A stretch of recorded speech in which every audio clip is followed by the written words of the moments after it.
Hello everyone, एक बार फिर से स्वागत है आप सबों का आपके अपने प्यारे यूट्यूब चैनल ज्ञानी गुरुकुली में। दोस्तों, इस वीडियो में हम क्लास 12th वालों के लिए जो ना हिंदी इलेक्टिव से चैप्टर नंबर 13 बताने वाले हैं। हिंदी इलेक्टिव चैप्टर नंबर 13 सनवदिया, ठीक है, पार्ट 13 सनवदिया, जिनके लेखक फणीश्वरनाथ रेणु। आप लोग याद कर लीजिएगा, पार्ट 13 का लेखक सनवदिया, पार्ट 13 के लेखक जो है ना फणीश्वरनाथ रेणु है।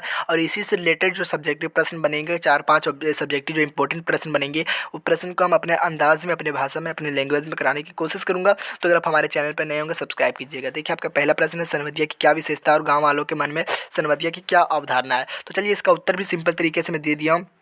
देखिए, इसका उत्तर यहाँ तक है, ठीक है। तो इसका उत्तर क्या है, सनवदिया वह व्यक्ति है जो एक व्यक्ति से या एक स्थान से संदेश को लेकर दूसरे व्यक्ति तक, दूसरे स्थान तक पहुँचाता है, वो सनवदिया कहलाता है, ठीक है। सनवदिया वह व्यक्ति होता है जो एक व्यक्ति से या एक स्थान से लेकर संदेश को लेकर दूसरे व्यक्ति या दूसरे स्थान तक पहुँचाता है, वो सनवदिया कहलाता है। अब सनवदिया की विशेषता क्या है, सनवदिया में जन्मजात गुण होते हैं और उसे संवाद या समाचार के प्रत्येक शब्द को याद करना पड़ता है, ठीक है।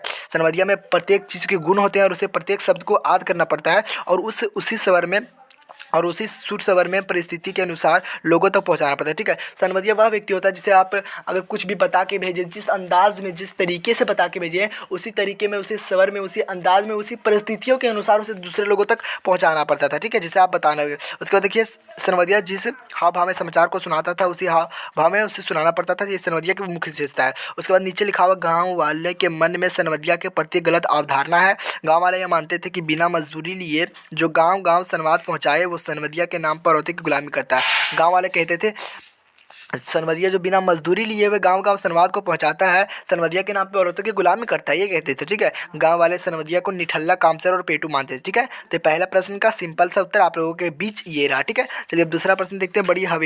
बड़ी हवेली से बुलावा आने पर हरगोविंद के मन में किस प्रकार की आशंका हुई। तो इसका आंसर भी सिंपल सा है। जब बड़ी हवेली की बड़ी बहुरिया, देखिए इसका आंसर यहाँ से यहाँ तक पूरा कंप्लीट आंसर लिख दीजिएगा आप लोग, ठीक है।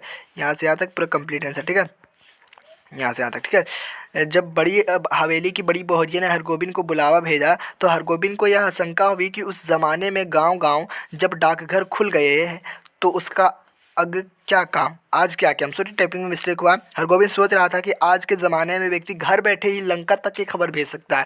फिर आज बड़ी बहुरिया को ऐसी कौन सी काम आदत पड़ी कि उसे संवाद की ज़रूरत पड़ी। हरगोविंद सनवदिया का काम छोड़ चुका था, परंतु जब बड़ी बहुरिया ने बुलावा भेजी तो हवेली से कोई गुप्त समाचार को लेकर हरगोविंद को आशंका हुई।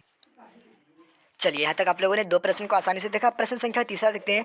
बड़ी बहुरिया अपने मायके संदेश क्यों भेजना चाह रही थी, ठीक है। बड़ी बहुरिया जो है अपने मायके संदेश भेजना चाह रही थी, क्यों भेजना चाह रही थी, तो इसका उत्तर सिंपल सा है। देखिए, बड़ी बहुरिया के पति के देहांत के बाद, जब बड़ी बहुरिया के पति देहांत हो जाते हैं, इस दुनिया को छोड़ के चले जाते हैं, उसके बाद देवर देवरानी ने सारी संपत्तियों का बंटवारा कर शहर जाकर बस चुके थे, ठीक है। जब उसके पति इस दुनिया को छोड़ के चले जाते हैं, उसके देवर देवरानी जो थे सारी संपत्तियों का बंटवारा करके और शहर में जाकर बस चुके थे, ठीक है। तथा वे साल में कभी कभार अपना हिस्सा लेने आते थे। जिस बड़ी हवेली में अनेक नौकर चाकर हुआ करते थे, वहीं बड़ी बहुरिया अकेली बच गई थी, ठीक है। और वह हवेली में अकेले रहती थी। आर्थिक तंगी के कारण उसका जीवन संघर्षों में बीत रहा था। वह बथुआ साग खाकर जैसे तैसे जी रही थी, ठीक है। ये बहुत ही इंपॉर्टेंट है, बथुआ साग, ठीक है।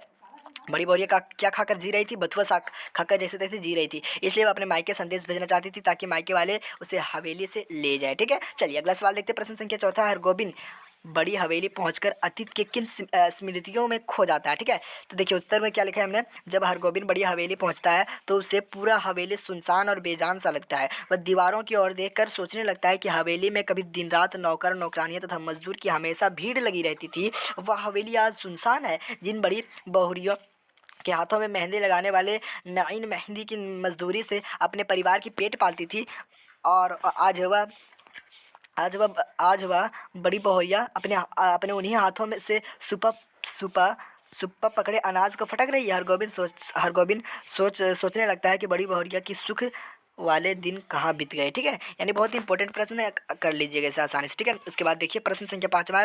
संवाद कहते वक्त बड़ी बहुरिया की आंखें क्यों छलछलाई, ठीक है। संवाद कहते वक्त बड़ी बहुरिया की आंखें क्यों छलछलाई, तो इसका उत्तर सिंपल सा है। देखिए क्या है, क्योंकि बड़ी बहुरिया गरीबों से लाचार हो चुकी थी। बड़ी बहुरिया तो गरीबी से लाचार हो चुकी, ठीक है, पूरा गरीब थी, ठीक है। उसके जो देवर देवरानी जेठानी जेठानी थी, उसके कोई साथ नहीं दे रहा था, ठीक है। उसके सभी नौकर चाकर उसे छोड़कर जा चुके थे। दिन रात मेहनत करने पर भी अपने खाने पीने के सामान नहीं जुटा पा रही थी। इसके उसके दिन अत्यंत दुख और बेबसी में बीत रही थी, इसलिए बड़ी बहुरिया अपने इसी संवाद को सनवदिया को सुनाते वक्त सिसकने लगी और आंखों से आंसू छलकने लगे। तो दोस्तों बहुत इंपॉर्टेंट प्रश्न का सिंपल सा जवाब हमने दिया। ठीक है, प्रश्न संख्या 6 है, बड़ी बहुरिया का संवाद हरगोविंद क्यों नहीं सुन सका। बड़ी बहुरिया का संवाद हरगोविंद क्यों नहीं सुन सका, प्रश्न संख्या 6 का जो करेक्ट आंसर सिंपल सा उत्तर जो हो जाएगा, क्योंकि हरगोविंद को यह डर था कि यदि बड़ी बहुरिया के मायके वाले उसकी वास्तविक दशा जान जाएंगे तो वे बड़े हवेली से बहुरिया को बुला लेंगे। ठीक है, वो नहीं इसलिए सुन रहा था कि अगर बड़ी बहुरिया की जो ना दशा दुख दशा अगर उनके मायके वाले जान लेंगे तो अपने घर बुला लेंगे। ठीक है, हरगोविंद बहुरिया को अपनी माँ समान मानता था।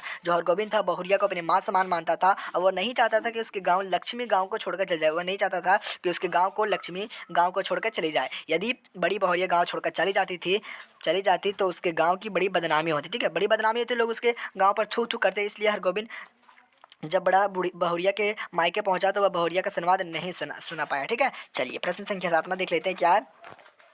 सनवदिया डांट कर खाता है और अफर कर सोता है, इससे क्या आता है। ठीक है, डट कर खाता है और अफर कर सोता है, इसका क्या आशा है। तो इसका जो करेक्ट आंसर हो जाएगा क्या है, इस पंक्ति का आशा यह है कि जब सनवदिया कोई संदेश लेकर कहीं जाता है तो वहाँ संवाद सुनाने के बाद आराम से भरपेट खाकर निश्चिंत होकर सो जाता है।